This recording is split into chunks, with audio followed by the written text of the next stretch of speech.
Hey, everybody. Quick question. Have you ever felt like you were in the fight of your life and you had nowhere to turn, nobody to call and help you? You felt like nobody understood what was going on and you were just fighting for your life by yourself?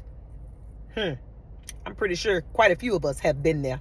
Hi, I'm Terry. I like to be called the Churn Auntie. You can go back a few videos to see why I like to be called the Churn Auntie. And this is our closet conversation. So this week, I want to talk about an experience that I had. Yesterday, I participated in a prayer protest. Have you ever heard of that?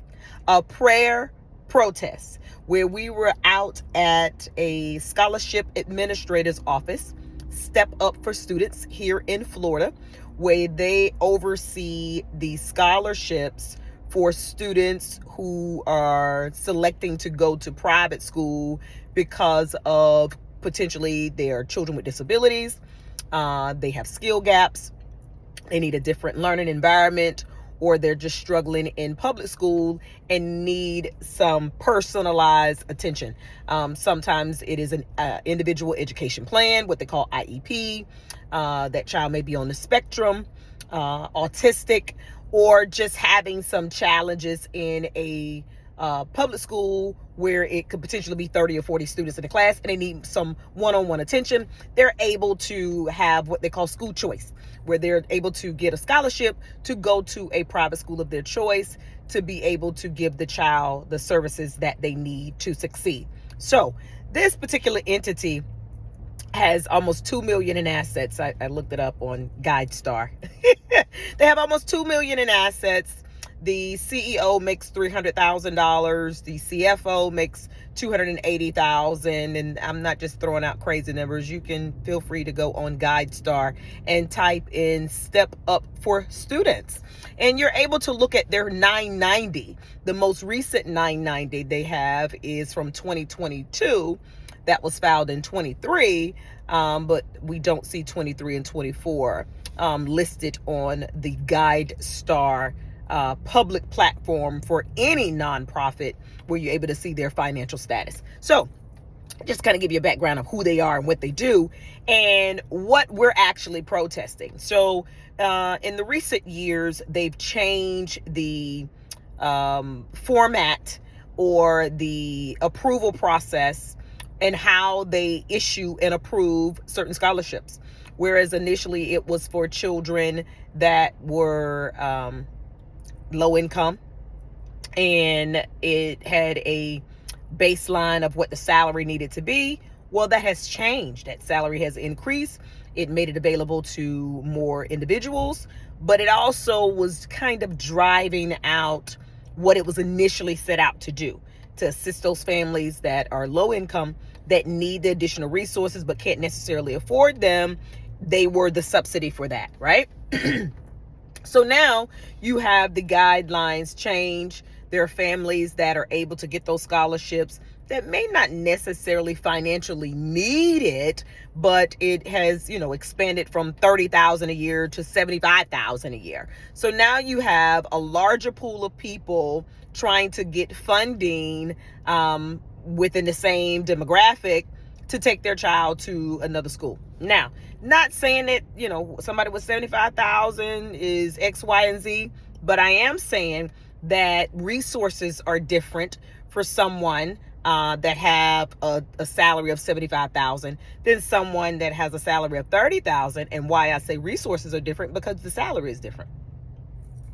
Accessibility is different. That's just the reality to it. I'm not counting anybody's pockets, but that's just our reality. But anyway, so we went out there yesterday to their office, which right here in Jacksonville, 4655 Salisbury Road, where they stated that was their public office where parents, students are able to come and ask questions. And we got there, and on the directory, their name wasn't on the directory. We went upstairs, and they weren't there. A co-tenant said that yes, they were utilizing that office in a shared space with them, but they weren't there. So long story short, our prayer protest, we got there at about 11:45 and we started praying. Our protest consisted of us going there to pray. And that's what we did. Now, it was about 10 of us, 10 ladies to be exact. But we prayed for about 45 minutes before the facility maintenance manager came outside and said, hey, we're going to ask y'all to leave. You can't be out here praying. So I asked her, so we can't be out here praying, peaceful protests. We come in peace, and we have some concerns about Step Up for Students, and we've tried to communicate with them over the past year, and they are blatantly ignoring and not providing the funding for these children who are most vulnerable, your children with special needs, your children that are of color, and they are, not administering the funds correctly. They just had an audit that stated just that: misappropriation of funds, mismanagement of funds.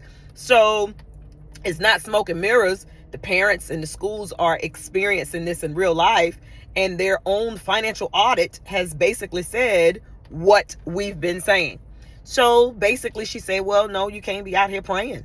I said, okay, who says? She said, well, everybody in there can hear you. Now, we're outside in a parking lot of a rather large office building. Several people walked inside, including myself, and you cannot hear outside, inside. And we weren't screaming, but again, it's only 10 of us. But this is the point where you feel like, hey, God, I'm in this fight of my life. And we are fighting for equality for our children. That's what we're fighting for. We're fighting for the rules don't change to where you are now squeezing out the very people that you claim you were doing this particular scholarship for, right? We're fighting for equality. Now, we've been fighting for equality since the beginning of time, and we're probably going to continue to fight. But we're going to fight and speak up for our children, because our children don't have the ability to utilize their voice to speak up for themselves. That is what we are put on this earth to do, right? Now, here is my thought. It's 10 of us. You with me? It's 10 of us. And the lady said that everybody in the building could hear us. So they was asking us to leave because we were praying too loud. 10 of us.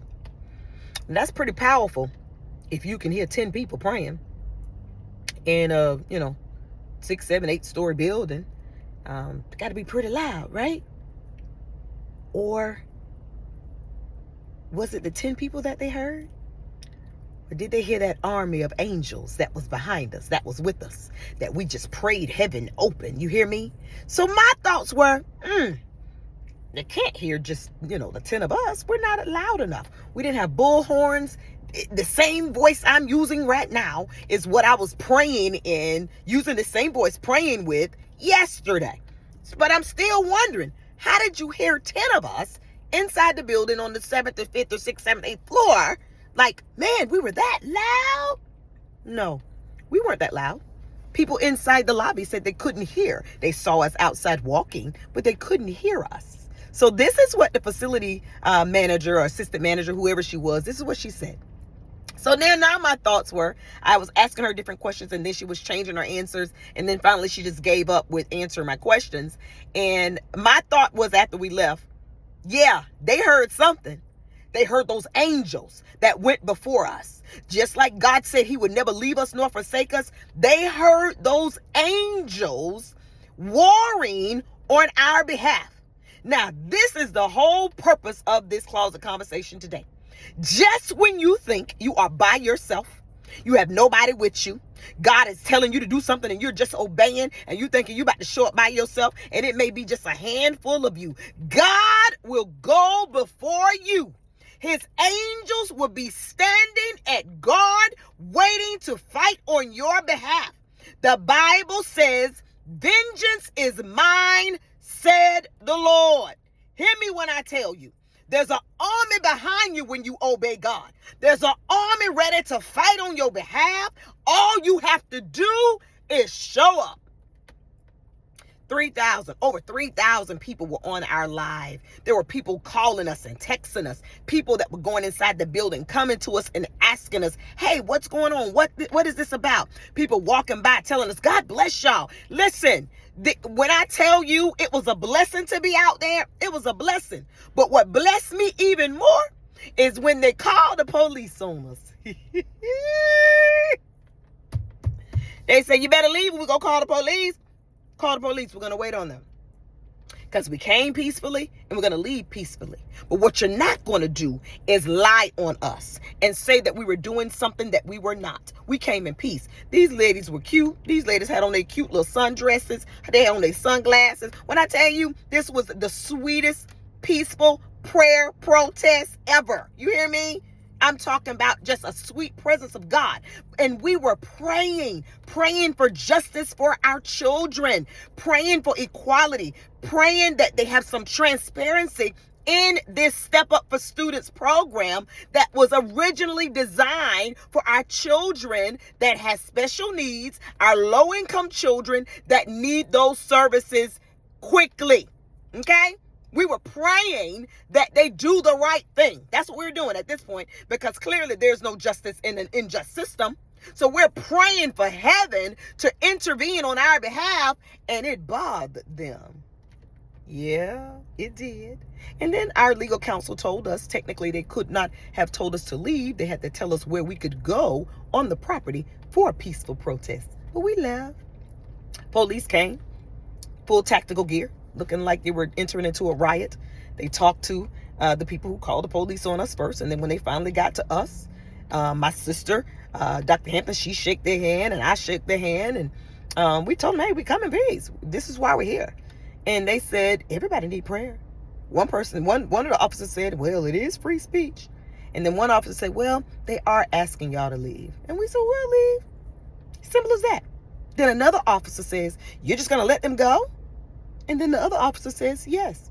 It was 4 officers in full tactical gear, like they were coming for a riot. We shook their hands, told them God bless them. They told us, God bless you guys. We hope y'all have an amazing day. It was such a peaceful exchange with those 4 officers from JSO. Well, I'll say 3 out of 4, because one of them wanted us to go to jail. And the first thing I thought was, Lord, I don't want these police officers to beat us. I don't want them to tase us, because you don't know what those liars said when they called them. Because I'm pretty sure they said some lies. Those people thought they were walking into a full riot. And then they realized they were walking into 4 ladies dressed up, beautiful for the summer, out there praying. Listen, hear me when I tell you, show up.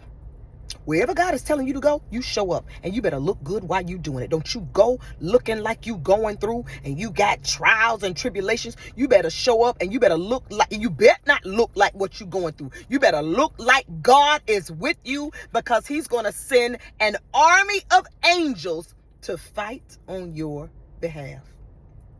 Listen, that's all I got. Close the conversation in the car today, because I'm on the move, okay?